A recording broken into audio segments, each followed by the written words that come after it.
Hello guys, এই যে building দেখতে পাচ্ছেন, এই যে বিল্ডিং এ আমি কাজ করি। এখানে কিন্তু দেখেন দুইটা ক্রেন আছে। আর এই বিল্ডিংটা আপনারা দেখেন কত কত উঁচু বিল্ডিং।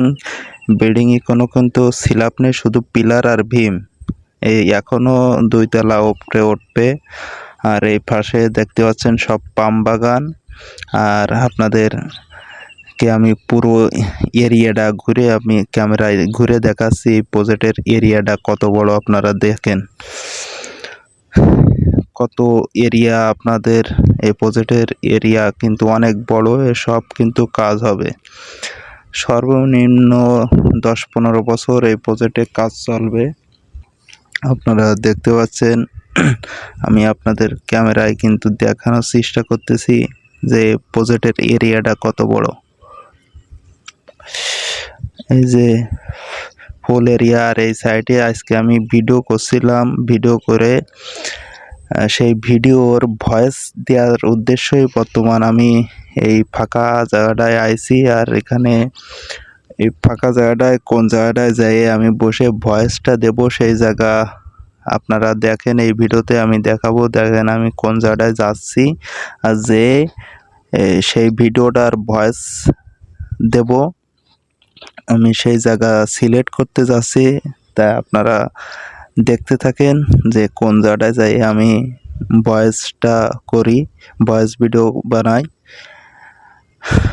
এই যে বসার জায়গা, আসলে আমি এদিকে কোনো সময় আসেনি, তারপরে আজকে আসলাম মানে ফাঁকা জায়গায় ভয়েস দেওয়ার জন্যই।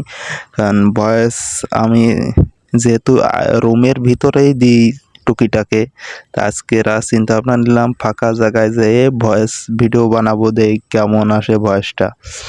তার জন্য বসার জায়গা খুঁজতেছি। আসলে এরপরে বসা যাবে না, ময়লা। দেখি এখানে পাইপ বসানো আছে, পাইপের পারে বসা যায় কিনা। আপনারা সাথে থাকতে থাকেন, দেখি কোন জায়গা সিলেক্ট করা যায়। এই পাইপের পারে বসে ভালো মজা পাবো না আসলে।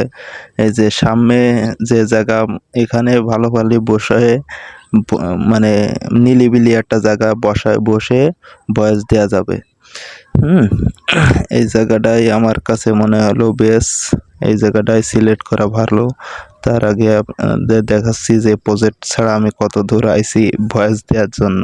হ্যাঁ, এই যে প্রজেক্টটা জুত করে আবার এখান থেকে আমি ক্লিয়ার দেখেন ভাবে দেখানোর চেষ্টা করতেছি, আপনারা দেখেন।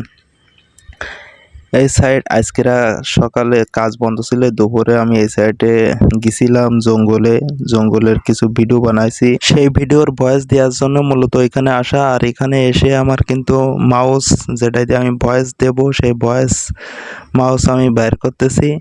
আর এই ভয়েস মাউস আমি কিন্তু এখনো পর্যন্ত ইউজ করিনি মালয়েশিয়া এসে। আর এই মালয়েশিয়ায় এসে এর ভিতরে আমি বাংলাদেশের থেকে এর ভিতরে টাকা কয় টাকা রয়ে গেছিল, সেই টাকা এখন দেখি এখানে আছে ওই অবস্থায়। আসলে এতে আছে মনে হয় 20 টাকা, 40 টাকা, 50 টাকা, 55 টাকা রয়েছে। এই বাংলাদেশের স্মৃতি হিসেবে এখনো বাংলাদেশের টাকা আমার কাছে যাই হোক রয়ে গেছে, আলহামদুলিল্লাহ। আর এটা কিন্তু ইরাকের টাকা আর চায়নার টাকা। তা আমি যে ভিডিওতে যে আমি ভয়েস যে ভিডিওতে দেব, সেই ভিডিও নেক্সট পার্টে ছাড়বো। ভিডিও দেখার জন্য সবাইকে ফলো দিয়ে রাখবেন। ধন্যবাদ, সবাই ভালো থাকেন।